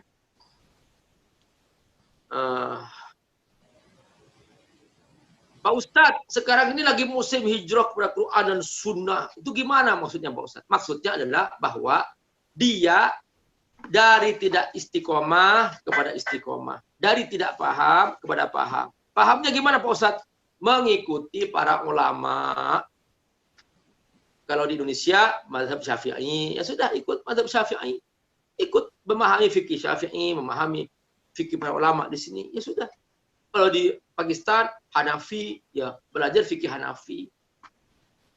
Kan nggak mungkin para ulama Syafi'i, Maliki, Hanafi, mereka nggak ikut Nabi. Pasti ikut Nabi. Kalau kita ikut Syafi'i, ikut Nabi otomatis. Ikut Hanafi, ikut Nabi. Nah, karena kita lingkungan Imam Syafi'i, ya sudah kita bersama-sama belajar fikih Syafi'i dengan benar, belajar tafsir dengan benar, supaya kita tidak salah paham. Karena masalah yang paling pokok masalah fikih aja. Kalau akidah, insya Allah kita sudah paham. Ya kalau di sini akidah kita akidah Asy'ariyah. Akidah Asy'ariyah itu sudah Ahlus Sunnah wal Jamaah. Ya, ikuti akidah Asy'ariyah, kita pahami dengan benar supaya kita tidak salah paham. Dan sudah banyak sekarang kalau di YouTube itu sudah banyak sekali. Ya, Buya Yahya, Ustaz Abdul Somad, itu rujukan-rujukan bisa didengar. Kiai Haji Idrus Romli kalau untuk masalah-masalah pembahasan akidah ya. Seperti itu. Oke. Nah, kemudian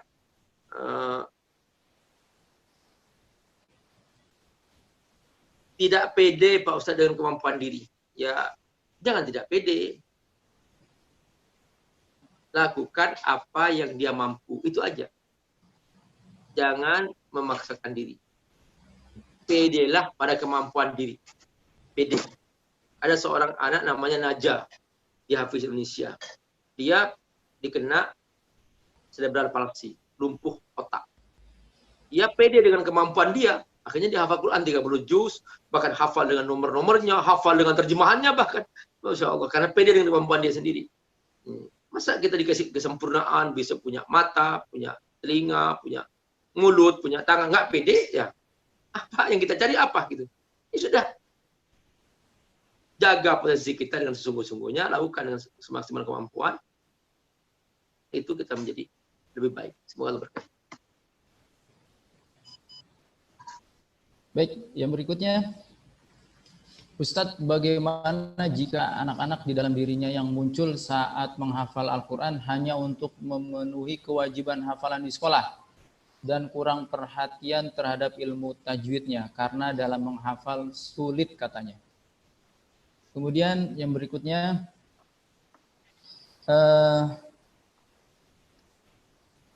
tanya berikutnya, ada orang yang terlihat bersemangat ingin bisa belajar Al-Quran, namun masih abai terhadap kewajiban sholat dan menutup aurat. Bagaimana cara mendakwahi objek dakwah yang seperti itu? Yang model seperti itu bagaimana, Ustaz? Kemudian ada pertanyaan lagi ini, keutamaan sholawat nariyah apa, Ustaz? Seperti itu. Kemudian yang berikutnya, Ustadz tadi bilang lakukan sesuai kemampuan. Nah, bagaimana bila belajarnya di tempat-tempat yang memang ada targetnya? Bagaimana hubungannya dengan ayat tadi? Bagaimana yang terakhir mana? Bagaimana hubungannya dengan ayat tadi yang disampaikan yang sesuai kemampuan itu, Ustaz? Pertanyaannya demikian. Mbak, hubungan apa? Tadi kan sesuai kemampuan gitu ya. Kalau kita melakukan sesuatu. Nah, ketika belajar di suatu tempat yang sudah ada target-targetnya, apakah pasrah gitu ngikut sesuai kemampuan saya aja lah gitu. Karena merasa targetnya mungkin berat gitu. Bagaimana gitu, Ustaz? Ketika ada tempat-tempat yang memang targetnya mungkin dia pasang target yang lumayan tinggi seperti itu.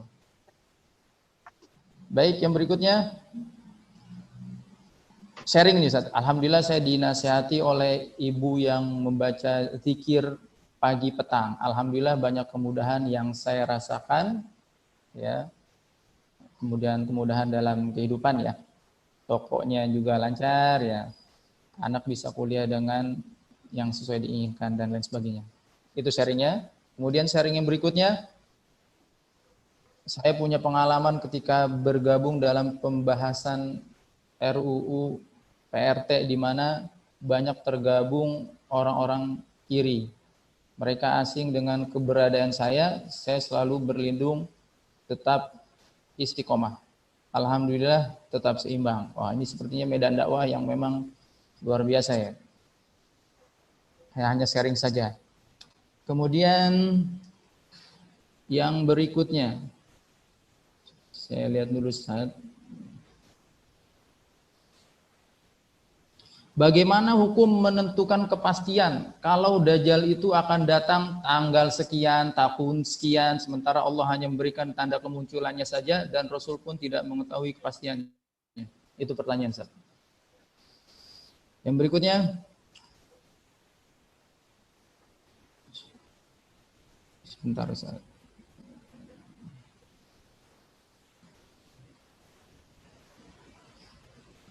Cukup itu dulu Ustaz. Saya lihat baru itu saja. Silakan Ustaz.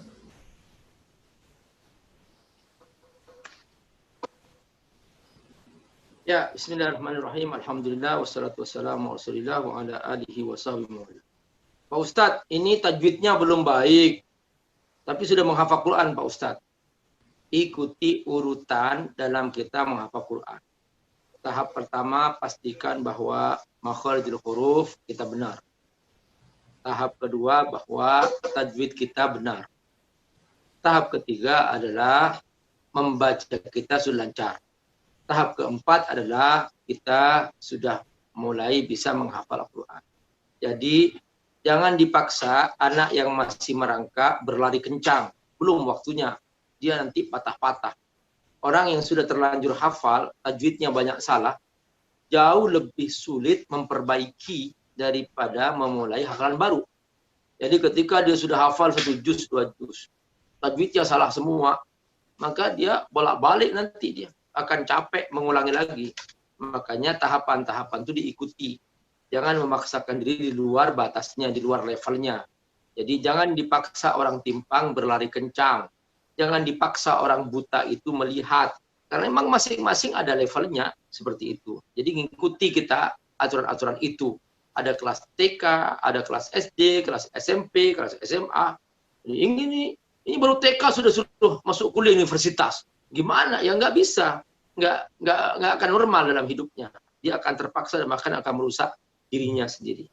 Yang kedua, Abi ada semangat menjalankan ibadah agama, semangat menghafal Quran, tapi dia tidak sholat. Sholatnya ya kocar-kacir, auratnya juga terbuka. Nah, di sini ada namanya dakwah, gitu ya, dakwah. Jadi dia tidak memakai aurat karena belum paham, maka diberi pemahaman.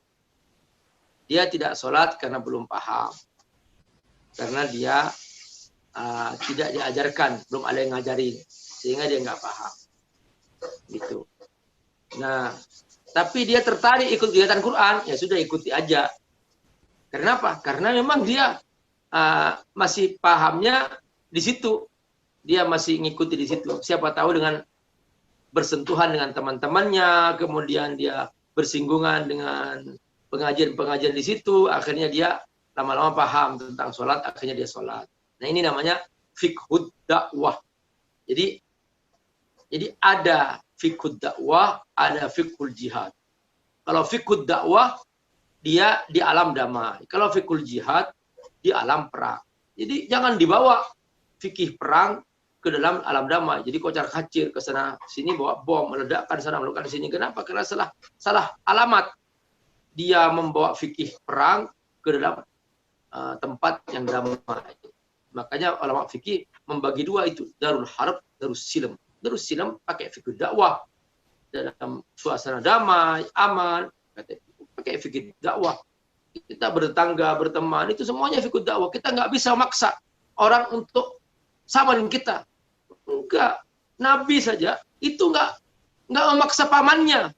Ya, pamannya Abu Thalib, dia terakhir wafat, belum bersyahadat. Ya, sudah Nabi sudah berusaha secara maksimal. Apa yang bisa Nabi kerjakan, Nabi kerjakan. Gitu. Tapi kata Allah apa? Innaka la tahdi man ahbabta, walakin Allah yahdi man yasha. Engkau tidak bisa memberikan hidayah pada siapa yang kau sukai. Allah yang memberikan hidayah. Dia mungkin ikutan awalnya, ikut ngaji, ya sudah ikut aja ngaji. Dia masih buka jilbab, masih silahkan ikut. Gitu. Siapa tahu di situ dia melihat orang sholat, dia tersentuh sholat. Melihat orang menutup aurat, dia ikut menutup aurat, lama-kelamaan menikmati itu, dan akhirnya dia istiqomah. Itu namanya fiqhud dakwah. Ya, silahkan. Nah, kemudian ada Pak Ustadz, macam-macam selawat. Nah, itu selawat itu istihadnya. Kalau selawat yang dari Nabi, Allahumma shalli ala sayyidina Muhammad, ali Muhammad, mungkin bisa dikatakan tidak ada sayyidinanya, ya. Nah, ini dari Nabi. Nah, setelah itu para ulama beristihad untuk membuat selawat-selawat seperti banyak sekali macam-macam selawat. Ya, semoga Allah SWT menerimanya sebagai bagian dari ketaatan kepada Allah dan sebagai cinta pada Rasulullah SAW. Dan kita tidak bisa memastikan tentang faidahnya.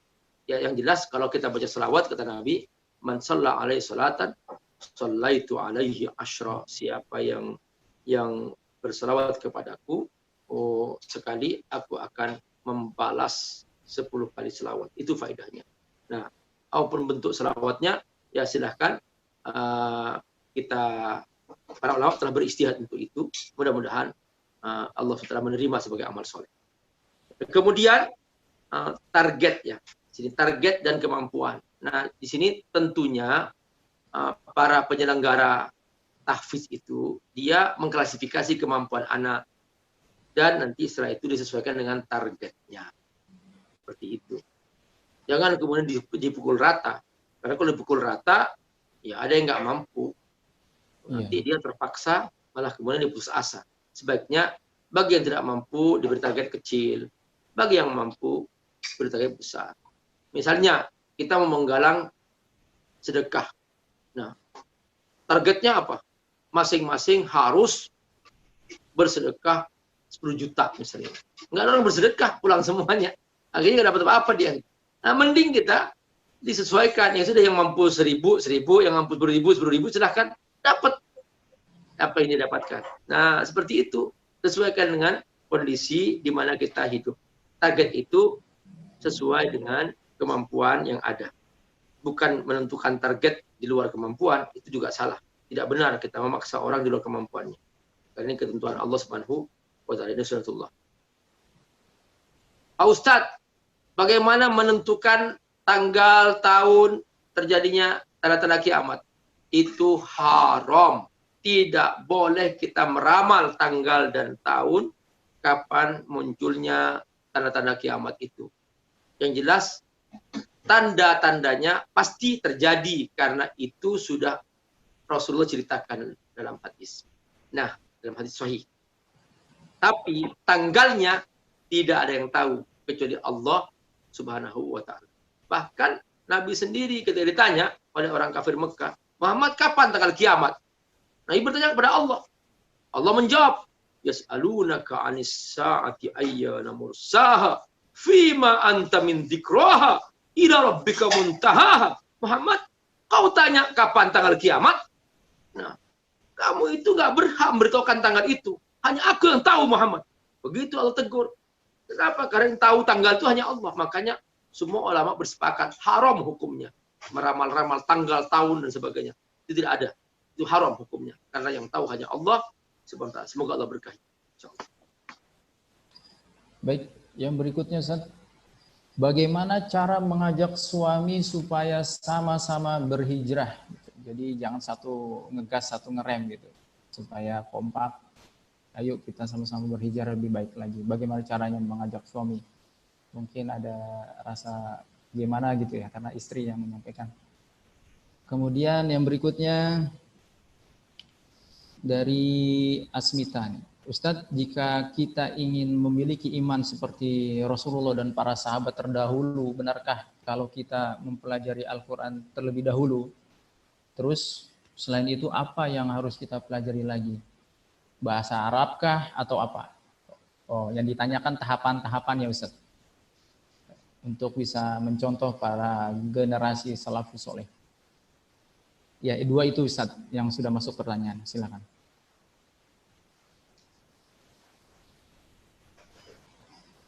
Pak Ustadz, bagaimana kita supaya mengajak suami berhijrah?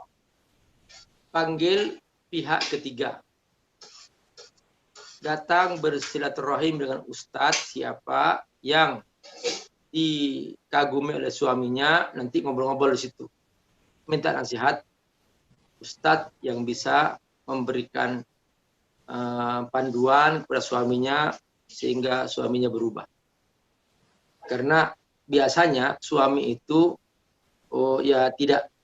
tidak menganggaplah kalau istri yang ngomong biasa saja. Seperti juga banyak sih istri nggak menganggap suaminya ngomong juga maunya seperti itu.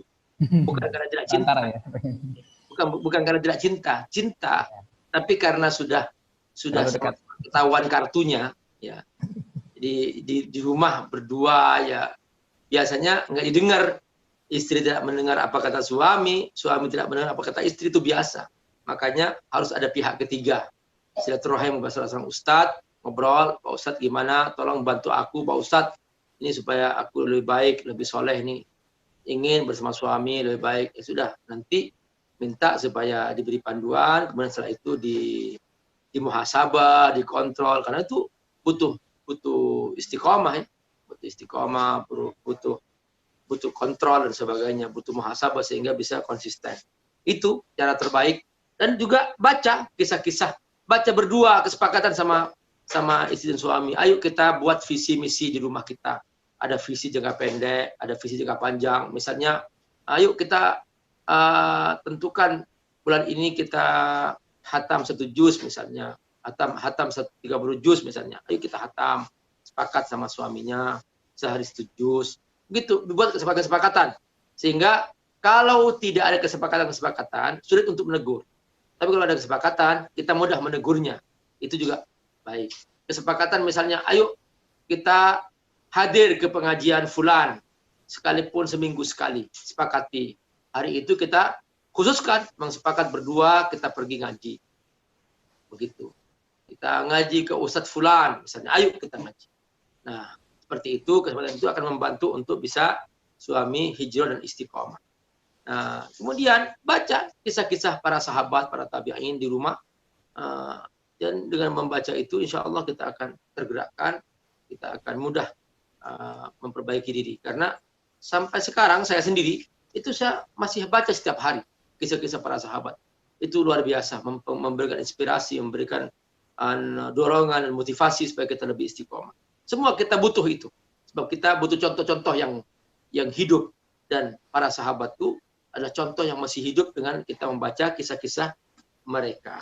Pak Ustadz, bagaimana cara kita punya iman seperti Rasulullah di para sahabatnya? Pak, mungkin kalau untuk seperti Rasulullah di para sahabat, ya kita butuh perjuangan luar biasa ya. Karena kita nggak dituntut mencapai level itu. Kita dituntut hanya semaksimal kemampuan.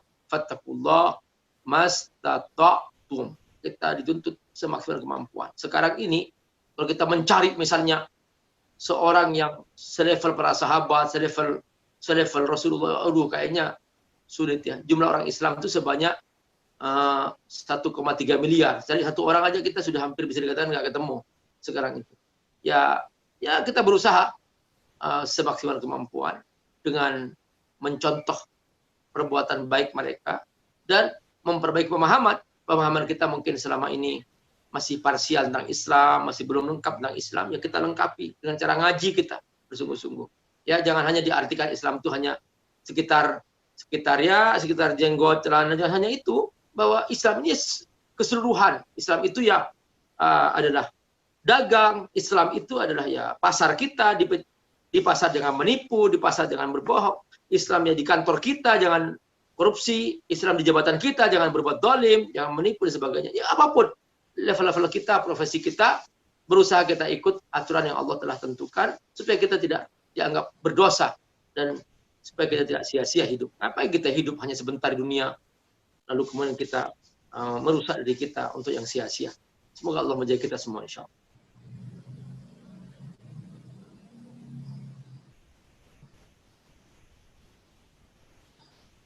Ya, alhamdulillah. Satu lagi Ustaz yang tadi ya. Masih ada satu pertanyaan. Bagaimana yang tadi ya Ustaz yang belum dijawab, bagaimana tahapannya belajar nih ketika kita ingin mencontoh para salafus saleh, generasi terdahulu, Rasulullah dan para sahabatnya. Belajar Al-Quran dulu atau tahapannya seperti apa? Bagaimana tahapan Pak Ustadz supaya kita bisa mencontoh generasi salafus soleh? Pertama, iqra, pemahaman yang benar. Kedua, perbaiki ibadah kita yang pokok-pokok. Nah, yang fardu-fardu jaga. Terus yang ketiga, tambah dengan yang sunnah-sunnah, yang nawafil, qabliyah ba'diyah, puasa Senin Kamis, dan sebagainya. Terus yang ketiga, berdakwah, mengajak orang lain, supaya kesolehan ini tidak hanya kita nikmati sendiri. Yang keempat, istiqomah. Jangan berubah tengah jalan. Begitu tengah jalan mendapatkan kesempatan untuk bermewah-mewahan, bersenang-senang, ya pindah. Ya, jangan pindah-pindah. Istiqomah terus. Sulit ya tetap istiqomah, senang tetap istiqomah, jangan berubah-ubah sampai mati. Dengan mati kita diampuni oleh Allah, ya sudah insya Allah mati jalan dakwah, mati syahid. Insya Allah dengan cara itu kita bisa meniru perbuatan para sahabat. Hanya itu aja yang mereka lakukan. Adapun kita menghafal Quran dan sebagainya, yaitu bagian daripada tadi konsistensi ibadah kita dan sebagainya. Dan para sahabat juga tidak semua hafal Quran, ada yang hafal, ada yang tidak juga ada. Khalid bin Walid nggak hafal semuanya Quran, tapi dia istiqomah, konsisten. Dia berjuang dengan kemampuannya sebagai panglima perang, maka dia konsisten di situ. Jadi kita ada yang istiqomah di sedekah, maka dia masuk di pintu sedekah. Ada yang istiqomah di sholat, maka dia masuk di pintu sholat. Ada yang istiqomah dengan puasa, maka dia konsisten masuk di pintu puasa. Jadi masing-masing punya keunggulan amal soleh yang dia kerjakan. Itulah yang akan mengantarkan kita seperti para sahabat dulu. Para sahabat dulu juga masing-masing punya keunggulan. Kecuali Abu Bakar Siddiq, dia unggul semuanya. Makanya Abu Bakar Siddiq boleh masuk surga dari semua pintu surga. Tapi yang lain bermacam-macam. Ada yang unggul di pintu wudu, tapi yang lain tetap konsisten, yang fardu-fardu tetap dijaga.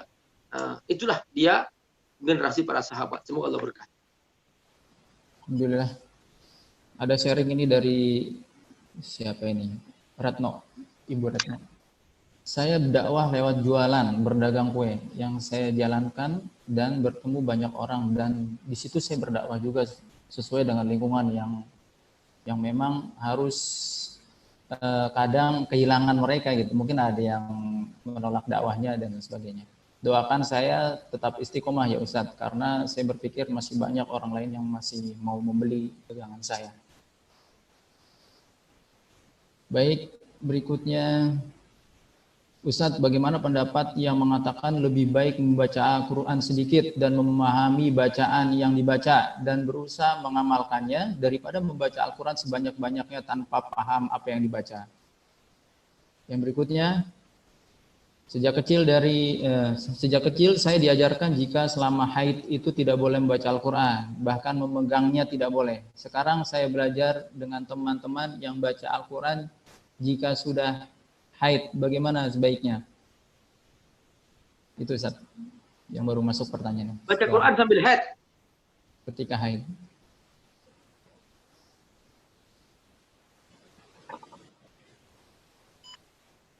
Ya, baca Al-Quran tidak paham. Gimana Pak Ustadz hukumnya?